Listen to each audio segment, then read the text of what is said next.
کہا اماں جی میں سارے کام کاج باہر کے ختم کر آیا ہوں، گھر کا کوئی کام ہے تو ذرا مجھے بتاؤ۔ آپ فرماتی گھر کے کام ہے پر میں کر رہی ہوں۔ اب حضرت بلال گلنا شروع کرتے، یہ ہے محبت۔ آج اگر ہم کہیں خادم ہو بھی نہ تو بہانے ڈھونڈتے پھرتے ہیں فارغ ہونے کے۔ حضرت بلال فرماتے آپ نے چکی پیس لی ہے، گھر میں جھاڑو دے لیا ہے، بچوں کے لیے دودھ آ گیا ہے، بکریوں کا دودھ دھو لیا گیا ہے، ایک ایک کام پوچھتے ہیں۔ حضرت خدیجہ الکبریٰ فرماتے یہ بھی ہو گیا، یہ بھی ہو گیا، چکی رہ گئی ہے پیسنے والی۔ فرماتے ذرا دروازہ کھول دو میں پیس ڈالتا ہوں۔ حضرت بلال گھر کی چکی پیستے، گھر کے کام کاج کرتے۔ ایک دن نہ دار ارقم میں رسول پاک تھے تو باہر سے کچھ شورش ہوئی۔ حضرت بلال حبشی کہنے لگے حضور ایک نیزہ نہیں منگوا دیتے مجھے؟ ایک نیزہ۔ ساری دنیا حضرت بلال کو مؤذن رسول سمجھتی ہے اور ہیں بھی، لیکن حضرت بلال سب سے پہلے نیزہ بردار بھی ہیں۔ سب سے پہلے نبی پاک کی حفاظت کے لیے نیزہ جس شخص نے اٹھایا ہے، تلوار اٹھانے والے اور ہیں، جان قربان، نیزہ سب سے پہلے حضرت بلال۔ کہا حضور ایک نیزہ نہیں منگوا دیتے؟ بلال کیا کرنا ہے؟ کہا یا رسول اللہ یہ کافر ہلکی پھلکی شرارت کرتے رہتے ہیں، ذرا میرے ہاتھ میں نیزہ ہوگا نا تو قریب کوئی نہیں آئے گا۔ یہ کرتے رہتے ہیں نا ہلکی پھلکی شرارت، باز نہیں آتے، نیزہ دے دیں گے نا تو قریب کوئی نہیں آئے گا۔ اب رسول پاک نے نیزہ دے دیا، منگوا دیا۔ اب حضرت بلال کے ہاتھ میں نیزہ ہوتا، رسول پاک کے آگے آگے چلتے، آگے آگے آگے آگے۔ نبی کریم صلی اللہ تعالی علیہ وآلہ وسلم دار ارقم میں جا کے تبلیغ کا کام شروع کرتے تو حضرت بلال دروازے پہ نیزہ لے کے کھڑے ہو جاتے۔ حضور نے فرمایا بلال تو ادھر کھڑا ہو گیا، یا رسول اللہ انشاءاللہ جب تک میں کھڑا ہوں اندر کوئی کافر آ نہیں سکتا، اندر کوئی نہیں آئے گا، میں محافظ بن کے کھڑا ہوں۔ حضرت بلال حبشی رضی اللہ تعالیٰ عنہ نے ہمیشہ، اور یہ نیزہ ہمیشہ پاس رکھا، بدر میں بھی، احد میں بھی، تبوک میں بھی، یرموک میں بھی، خندق میں بھی۔ جب نبی پاک نماز پڑھانے کے لیے کھڑے ہوتے تو حضرت بلال نیزہ نبی پاک کے آگے گاڑ دیتے، یہ سترا بن گیا، اب کوئی آگے سے گزرے گا تو اسے تکلیف نہیں ہوگی، گناہ نہیں ہوگا، حضور کے آگے رکھ دیتے۔ حضرت بلال حبشی نے مکے کے 13 سال سابقون الاولون میں سے ہیں۔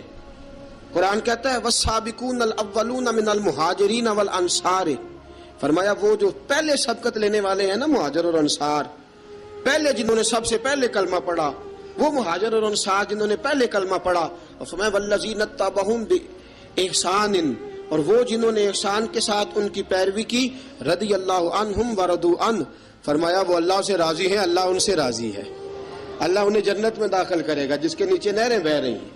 ذالک الفوز العظیم، فرمایا یہ بہت بڑی کامیابی ہے پہلے کلمہ پڑھ لینا۔ حضرت بلال سابقون الاولون میں سے، پہلے کلمہ پڑھنے والے لوگوں میں سے۔ جناب سیدنا بلال حبشی رضی اللہ تعالیٰ عنہ نے پوری دلیری کے ساتھ کام کیا۔ اب آ گیا وقت ہجرت کا۔ رسول پاک صلی اللہ تعالیٰ علیہ وسلم نے حضرت بلال کو فرمایا بلال تو ہجرت کر جا مدینے کی طرف، چلا جا۔ حضرت بلال نے عرض کی حضور میں غلام ہوں، خادم ہوں، ہر حکم ماننا میری ڈیوٹی ہے، لیکن ایک عرض کرنی ہے صرف۔ حضور نے فرمایا بلال کرو۔ کہا یا رسول اللہ آپ مدینے آئیں گے نا؟ آپ آئیں گے مدینے؟ رسول پاک صلی اللہ علیہ وسلم مسکرا پڑے، فرمایا ہاں میں بھی آؤں گا۔ کہا حضور بس ٹھیک ہے، بتائیں کب جانا ہے، بس اتنی سی بات ہے، آپ آئیں گے نا؟ حضور نے فرمایا آؤں گا۔ کہا ٹھیک ہے بتائیں کب جانا ہے۔ سرور کون مکان سیاح لا مکان صلی اللہ تعالیٰ علیہ وسلم نے فرمایا بلال یہ 16 مرد عورتوں بچوں پر مشتمل، 16 لوگوں پر مشتمل یہ قافلہ ہے، اس قافلے کے اوپر تجھے میں امیر مقرر کرتا ہوں، تو ان کو لے کے جائے گا مکے سے مدینے، 250 کلومیٹر کا سفر، 250 میل کا سفر۔ حضرت بلال حبشی رضی اللہ تعالیٰ عنہ قافلے کے امیر بن کے، سخت گرمی کا موسم، حضرت بلال کے ہاتھوں میں تلوار ہے، ایک ہاتھ میں نیزہ ہے، ایک ہاتھ میں تلوار ہے، تیر آپ نے پیچھے باندھ رکھے ہیں پشت پہ، اور آپ لے کے جا رہے ہیں، کبھی قافلے کے آگے، کبھی پیچھے، کبھی دائیں کبھی بائیں۔ وہ عورتیں اور بچے ذرا پریشان ہوتے تو حضرت بلال فرماتے پریشان ہونے کی ضرورت نہیں، ہمیں مصطفیٰ کریم نے بھیجا ہے، ہمیں نبی اکرم صلی اللہ علیہ وسلم نے بھیجا، میرا یقین بڑا مضبوط ہے، اور میں نبی پاک صلی اللہ علیہ وسلم نے بھیجا، فکر نہ کرو چلو۔ اب یہ قافلہ جا رہا ہے، حضرت بلال حبشی نے بخیر و عافیت سپہ سالار بن کر اس قافلے کو پہنچایا مدینے میں۔ اب مدینے پہنچا کے سارے لوگ مدینے والے مدینے میں لگ گئے اپنے اپنے کام۔ حضرت بلال پہلے دن ہی آ کے مدینہ منورہ سے باہر سرحد پہ کھڑے ہو گئے، کہا بلال ادھر کیا کر رہے ہو؟ کہا وعدہ کیا تھا یار نے آؤں گا دن ڈھلے. نبی پاک علیہ السلام نے وعدہ فرمایا تھا میں آؤں گا. اب میرا تو کام ہے نبی پاک کا انتظار کرنا، استقبال کرنا. حضرت بلال روز انتظار کرتے. رسول پاک تشریف لے آئے. حضور حکم کیا ہے؟ فرمایا مسجد بنانی ہے. مسجد قباء بن رہی ہے. تو سب مزدوروں سے زیادہ کام حضرت بلال نے کیا. مسجد نبوی کی تعمیر شروع ہوئی تو سب سے زیادہ کام حضرت بلال نے کیا. مسجد بن گئی. اب جناب اذان کا معاملہ شروع ہو گیا. مسلمانوں کو نماز کے لیے کیسے بلائیں؟ ایک صحابی کہنے لگے حضور ہم اوپر آگ جلایا کریں گے، جب آگ جلے گی تو لوگوں کو پتہ چلے گا نماز کا وقت ہو گیا. ایک نے کہا ہم بڑی دف منگواتے ہیں، دف بجائیں گے، نماز کا وقت ہو گیا. حضور نے فرمایا جاؤ صبح فیصلہ کریں گے. رات سے صحابہ سوئے.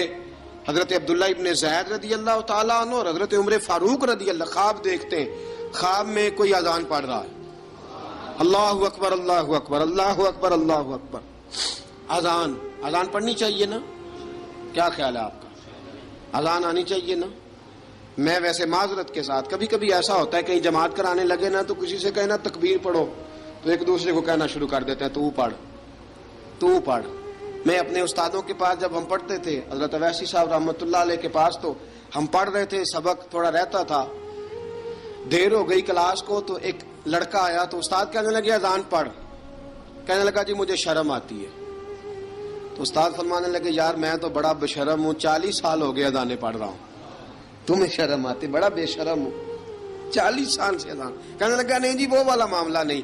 فرمانے لگے یار گالی نکالتے وقت شرم آنی چاہیے، کسی کو برے لفظوں سے یاد کرتے وقت، کسی کا گلہ کرتے وقت، غیبت کرتے وقت، چغلی کرتے وقت، جھوٹ بولتے وقت، دغا اور فریب اور فراڈ کرتے وقت شرم آنی چاہیے. تجھے اذان دیتے وقت شرم آ رہی ہے. یہ ہمارا حال ہے. اذان آنی چاہیے، مشکل کام نہیں، سیکھنی چاہیے. میرے نبی کریم صلی اللہ علیہ وسلم نے فرمایا جس نے 40 دن تک اللہ کی رضا کے لیے 5 وقت کی اذان پڑھی، 40 دن صرف، فرمایا اللہ اس کے پچھلے سارے گناہ معاف فرما دے گا. اور فرمایا قیامت کے دن سب سے لمبی گردنیں مؤذنوں کی ہوں گی، اذان دینے والوں کی گردنیں اور قد لمبے ہوں گے. یا رسول اللہ پھر؟ فرمایا وہ لائن بنا کے جنت میں جائیں گے. فرمایا جب مؤذن جنت میں جا رہے ہوں گے تو سب سے آگے آگے میرا بلال ہوگا، سب سے آگے آگے مؤذنوں کا قائد اور لیڈر میرا بلال ہوگا، حضرت بلال حبشی رضی اللہ تعالیٰ عنہ. اب اذان کوئی کہنے لگا یہ کریں، کوئی کہنے لگا وہ کریں. اب حضرت عمر خواب دیکھتے ہیں کوئی اذان پڑھ رہا، عبداللہ ابن زید خواب دیکھتے ہیں کوئی اذان پڑھ رہا. اب جب یہ آئے آ کے سویرے حضور کو خوابیں سنائیں، حضور اس طرح سے اذان پڑھی ہے. فرمایا جس طرح کی تمہاری خواب ہے نا اسی طرح میرے اللہ کی رضا بھی ہے. حضور اذان پڑھے گا کون؟ فرمایا بلال پڑھے گا. حضرت بلال کی آواز میں لکنت تھی، اشہد نہیں کہتے تھے، اسحد کہتے تھے، لکنت تھی. حضور نے فرمایا بلال کا اسحد بھی اللہ اشہد بنا کے قبول فرماتا ہے. لوگوں نے کہا حضور بلال اذان پڑھے گا؟ حضور نے فرمایا انشاءاللہ یہی پڑھے گا. حضور نے حضرت بلال کو اب اصحاب صوفہ میں پڑھتے بھی تھے، باقاعدہ علم بھی حاصل کرتے تھے، نبی پاک کے پاس تعلیم حاصل کرتے تھے، حضرت بلال حبشی. اب حضور نے فرمایا بلال یہ اذان کے لفظ ہیں تو اذان پڑھا کرے گا. جناب بلال حبشی کو اذان سکھا دی اور رسول پاک صلی اللہ تعالی وسلم نے فرمایا چڑھ جا مسجد نبوی کے ساتھ مینارے پہ، چڑھ جا ایک کونے پہ اور چڑھ کے اذان پڑھ. اب حضرت بلال حبشی رضی اللہ تعالیٰ عنہ نے سب سے پہلی اذان تاریخ میں پڑھی، سب سے پہلی اذان. 2 مرتبہ حضرت بلال اذان نہیں پڑھ سکے جب تک رسول پاک موجود ہے. 2 مرتبہ، ایک مرتبہ تو مدینہ منورہ میں کسی وجہ سے حضرت بلال اذان نہ دے سکے، ایک مرتبہ تبوک سے واپسی پہ سو گئے. حضور نے فرمایا بلال تیری ڈیوٹی ہے ہمیں جگانے کی. حضرت بلال خود بھی سو گئے. سویرے جب اچھی طرح سے سورج چمکا تو رسول پاک کی آنکھ کھلی. حضرت بلال کو حضور نے آواز دی، جناب بلال چونک کے اٹھے. فرمایا تجھے کہا تھا جگانا ہے. یا رسول اللہ ساری رات جاگتا رہا، جب جاگنے کا ٹائم آیا تو سو گیا. میں نے کہا میں ذرا کمر سیدھی کر لوں. حضور بس لیٹا ہی ہوں تو آنکھ لگ گئی، ٹیک لگائی ہے بس میں نے، پتھر کے ساتھ آنکھ لگ گئی. حضور نے فرمایا چلو پڑھو اذان. حضرت بلال نے اذان پڑھی اور سورج چمکتے میں رسول پاک نے نماز ادا فرمائی. عزیز دوستو حضرت بلال حبشی نے ہمیشہ اذان پڑھی، ہمیشہ. نبی کریم صلی اللہ تعالی علیہ وسلم کے صحابہ ایک دن حضرت بلال سے کہنے لگے بلال تو ساری زندگی اذان پڑھتا رہا، مزہ کب آیا اذان پڑھنے کا؟ مزہ کب آیا؟ حضرت بلال کہنے لگے ایک اس دن جس دن مجھے حضور نے اذان سکھائی تھی بڑا لطف آیا تھا حضور سے اذان سیکھنے کا، اور فرمایا ایک اس دن مجھے مزہ آیا جب میں نے کعبے کی چھت پہ کھڑے ہو کے اذان پڑھی ہے۔ حضرت بلال فرماتے ہیں سارے کافر زمین پہ کھڑے تھے گردنیں جھکائے، اور میرے مصطفیٰ کریم جب کسوا نامی اونٹنی پہ بیٹھے تھے نا اور میں اذان دے رہا تھا تو میں آج بڑا راضی تھا، میں کہہ رہا تھا یا اللہ کیا بات ہے، آج تو نے میرے حبیب کو کتنی عزتوں سے نوازا ہے۔ ایک ہے گھر کے کام کاج کرنا، اور میں پہلے بھی حدیث سنا چکا، حضرت بلال حبشی خود بخود لوگوں سے قرضہ لے لیتے تھے، حضور کو تکلیف ہی نہیں، بخاری مسلم بتاتی ہے خود بخود قرضے لے لیتے تھے، خود بخود نبی پاک کو تکلیف ہی نہیں دیتے تھے، کام کاج ہے مہمان آ جا رہے ہیں ان کی خدمت کر دی ہے، بلال نے خود ہی قرضہ اٹھا لیا، قرضہ اٹھا کے خود بخود حضرت بلال سودا لے آئے، سودا لا کے جناب بلال نے پکا دیا۔ ایک دن ایسا بھی آیا بخاری شریف کے لفظ ہیں کہ جن کے قرضے دینے تھے وہ کہنے لگے بلال سویرے قرضہ دو ورنہ تجھے لے جائیں گے بکریاں چرانی پڑیں گے۔ حضرت بلال حبشی رضی اللہ تعالیٰ انہوں نے حضور کی خدمت میں عرض کی، کہا اگر کوئی بندوبست ہو گیا تو ٹھیک ہے ورنہ میں تو سویرے بھاگ جاؤں گا، میں شام چلا جاؤں گا، پیسے آ گئے تو مجھے پیغام بھیجنا آ جاؤں گا۔ سویرے فجر سے پہلے حضور نے پیغام بھیج دیا، فرمایا بلال تیری مدد کے لیے اللہ نے 3 اونٹنیاں سامان کی بھیج دی ہیں۔ حضرت بلال حبشی رضی اللہ تعالیٰ انہوں نے سارا گھر کا کام کاج خود سے سنبھال لیا تھا، ایک دن غائب ہو گئے حضرت بلال اذان دے کے، فجر کی اذان دے کے، ایک دن فجر کی اذان دے کے غائب نہیں ہونا چاہیے، کیا خیال ہے آپ کا؟ مؤذن کو اذان دے کے غائب اسے مسجد میں پھر رہنا چاہیے۔ حضرت بلال حبشی رضی اللہ تعالیٰ عنہ اذان پڑھی غائب ہو گئے، صحابہ ڈھونڈ رہے ہیں بلال کدھر ہے اقامت پڑھے، حضور نے فرمایا ٹھہر جاؤ بلال آئے گا تو اقامت پڑھے گا، بلال آئے گا تو جلدی نہ کیا کرو مسجد میں، اگر 2-4 منٹ کبھی دیر ہو جائے نا نماز میں تو جلدی کوئی بات نہیں، اللہ کے گھر ہی آئے ہو نا، جلدی نہ مچایا کرو، اللہ کا گھر ہے، رحمت والی جگہ ہے۔ حضور نے فرمایا بلال آئے گا تو اذان پڑھے گا۔ اب سب صحابہ خاموش ہیں کہ بلال جاتا نہیں، کام بھی اس کا کوئی ایسا نہیں۔ حضرت بلال دوڑے آئے، جلدی جلدی دوڑے آئے۔ رسول پاک صلی اللہ علیہ وسلم نے سوال ہی نہیں کیا کہ بلال تو کدھر سے آیا ہے، فرمایا آ گئے ہو؟ حضور آ گیا ہوں، پڑھو اقامت، پڑھو اقامت پڑھی، جماعت ہو گئی۔ اب صحابہ کرام علی مریدوان حیران ہے کہ حضور نے پوچھا ہی نہیں اور بلال آیا بھی دیر سے۔ حضرت جناب سیدنا صدیق اکبر، جناب مقداد، جناب سلمان فارسی، چند صحابہ نا حضرت بلال کو لے کے، کون ہے بلال تو کدھر تھا، راز کی کوئی بات ہے جو بتاتا نہیں، کدھر تھا؟ حضرت بلال رضی اللہ تعالیٰ عنہ کی آنکھوں میں آنسو آ گئے، رو پڑے۔ کہ بلال کوئی گہری بات ہے، بتا معاملہ کیا ہے، روتا کیوں ہے؟ حضرت بلال حبشی رضی اللہ تعالیٰ عنہ فرمانے لگے جب حضرت خدیجۃ الکبریٰ گھر میں چکی پیستی تھی، تھک جاتی تھی نا تو میں مدد کرایا کرتا تھا۔ کتنے دن بیت گئے، جب فجر کی اذان دینے کے لیے گزرتا ہوں تو حضرت فاطمہ الزہرا کے بچے روتے ہوتے ہیں۔ فرمایا میں نے حضرت فاطمہ کو گود میں کھلایا ہے، مجھے اپنے محبوب کی شہزادی سے بڑا پیار ہے۔ کئی دنوں سے حضور کی خدمت میں عرض کر رہا تھا یا رسول اللہ کو مہربانی فرمائیں۔ حضور نے رات پیغام بھیجا ہے سیدہ فاطمہ کو کہ بلال جب آئے تو پردہ کر کے اندر چلی جایا کر۔ حضرت بلال فرماتے ہیں اذان دے کے گیا تھا حضرت فاطمہ کے گھر، میں نے کہا محبوب کی بیٹی ذرا پردہ کر لے، تو بچوں کو دودھ پلا، میں تیری چکی پیس دیتا ہوں۔ حضرت بلال حبشی کی آنکھوں میں آنسو رو رو کے بتلاتے ہیں، فرمایا سیدہ طیبہ طاہرہ حضرت فاطمہ زہرا، میرے حبیب نے پتہ کیا فرمایا؟ فرمایا جس نے فاطمہ کو راضی کیا اس نے تو مجھے راضی کیا ہے۔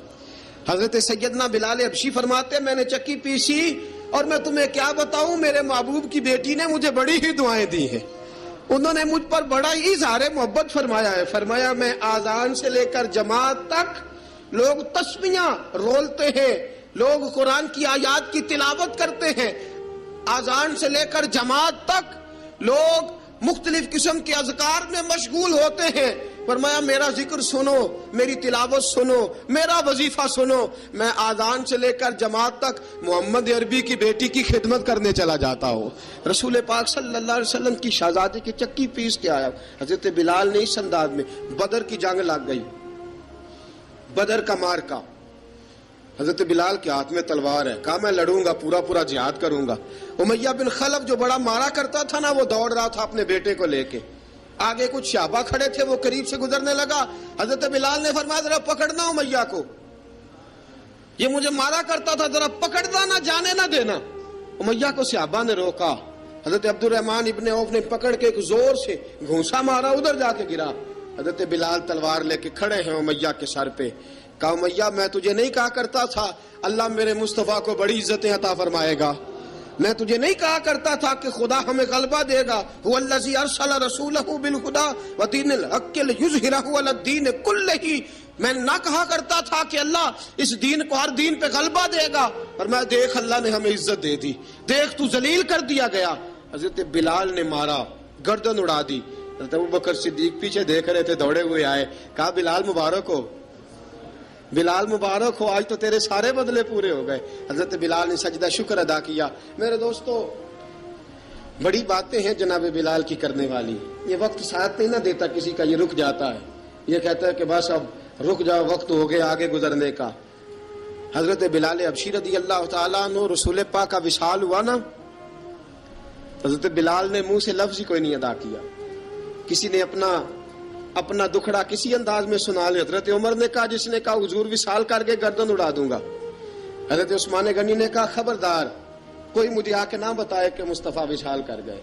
حضرت علی المرتضیٰ رضی اللہ تعالیٰ عنہ نے فرمایا نہ بھائی, میرے مصطفیٰ پر تو موت آتی ہی نہیں جس طرح عام لوگوں پہ. سب لوگوں نے اپنے اپنے اظہار کر لیے نا, بلال نے کسی کو دکھ بتایا ہی نہیں. ایک کونے میں بیٹھ کے نا حضرت بلال اکیلے آنسو بہاتے رہے, کسی کو بتایا ہی نہیں, اکیلے روئے. ایک شخص کہنے لگا یار بلال بولتا نہیں. کہا نہ بلاؤ اسے. عصر کی نماز کا وقت ہوا نا, تو وہ بلال جو کعبے کی چھت پہ بغیر سیڑھیوں کے چڑھ گیا تھا, وہ بلال جو کعبے کی چھت پہ بغیر کسی سہارے کے چڑھ گیا تھا, اس بلال کو کہا کہ بلال چل ذرا آذان پڑھ, مسجد کی چھت پہ چڑھ جا. حضرت بلال کئی بار چڑھے اور کئی بار گرے, کئی بار چڑھے اور کئی بار گرے. حضرت بلال حبشی رضی اللہ تعالیٰ نے آواز دی, کہا سلمان میری مدد کرنا, میری مدد کرنا, اب مجھ سے چڑھا نہیں جاتا, اب مجھ سے جایا نہیں جاتا. جناب سلمان فارسی نے بھی سوال نہیں پوچھا کہ بلال تو بیمار ہے, یہ نہیں پوچھا. حضرت بلال کو 2-4 صحابہ نے اٹھایا, چھت پہ پہنچایا. بلال نے اذان شروع کی. جب کہا نا اللہ اکبر اللہ اکبر, وہ آواز جس میں بڑا سوز ہوتا تھا, بڑی درد, بڑی بلندی ہوتی تھی, بڑا جوش خروش ہوتا تھا, آج وہ آواز دب گئی. جب بلال نے کہا نا اشہد ان لا الہ الا اللہ, حضرت بلال رضی اللہ تعالیٰ عنہ نے تھوڑی دیر روک کے سانس لیا. جب کہا نا اشہد ان محمد الرسول اللہ, جو سارے چپ کھڑے تھے نا, ان میں سے ایک بابا رو پڑا, جس کا نام ابو بکر صدیق تھا. جب حضرت ابو بکر صدیق کی آنکھ میں آنسو آیا تو حضرت بلال چھت کے اوپر زمین پہ گرے, زمین پہ گرے, اور کہا ابو بکر یہ ڈیوٹی کسی اور کی لگا دے, یہ ڈیوٹی کسی اور کی لگا دے, اب میری روح اجازت نہیں دیتی, مصطفیٰ کریم کے بعد مجھ سے اذان نہیں پڑھی جائے گی. آپ نے واقعہ سن رکھا ہے کہ ایک بار صحابہ نے بلایا, دوبارہ آئے, حضور خواب میں ملے. کہا بلال تو آتا کیوں نہیں؟ بلال چھوڑ کے چلے گئے تھے. فرمایا اب میرا یہاں دل نہیں لگتا. ملک شام کے شہر حلب میں چلے گئے تھے, چھوڑ دیا تھا مدینہ منورہ. اب میری نگاہوں میں جچتا نہیں کوئی, جیسے میرے محبوب ہیں ایسا نہیں کوئی. حضور خواب میں ملے, آئے مدینے. حضرت بلال آخری بار, لوگوں نے کہا اذان پڑھو. کہا مجھے وہ اذان بھول ہی گئی ہے جو مجھے مصطفیٰ کریم کے زمانے میں پڑھا کرتا تھا, مجھ سے نہیں پڑھی جاتی. نہ مجھے کہو, میں کیسے پڑھوں؟ امام حسن اور حسین نے آ کے دامن تھاما نا, تو کہا بیٹا میں تمہاری نانی کا بھی نوکر رہا ہوں, میں تمہاری ماں کی چکی بھی پیستا رہا ہوں, مجھ سے کوئی فرمائش نہ کر ڈالنا, میں نے نوکری کی ہے, اور مجھے اگر اللہ نے توفیق دی تو میں تمہارے بچوں کے پیر بھی دھویا کروں گا. لیکن امام حسن رضی اللہ تعالیٰ عنہ نے فرمایا بلال ایک بار تو اذان سنانی پڑے گی. سنائی بلال نے اذان. کوئی گھر مدینے میں ایسا نہیں تھا جہاں سے رونے کی آواز نہ آئی ہو. حضرت عمر فاروق رضی اللہ تعالیٰ عنہ اپنے زمانے میں شام گئے تو جناب بلال حبشی رضی اللہ تعالیٰ عنہ سے کہا کہ اذان پڑھو. حضرت بلال نے فرمایا میں پڑھ ہی نہیں سکتا. بڑی ہمت کے بعد اذان پڑھی, اور جناب بلال نے کہا تم اگر روئے نہ تو میں اذان پڑھوں گا. رونا نہ, وعدہ لے لیا. حضرت عمر تو نہ روئے, لیکن معاذ ابن جبل نے رونا شروع کر دیا. جب معاذ ابن جبل روئے تو پھر عمر بھی روئے, جب عمر روئے تو پھر بلال بھی روئے. وہ اذان اشہد ان لا الہ الا اللہ تک گئی,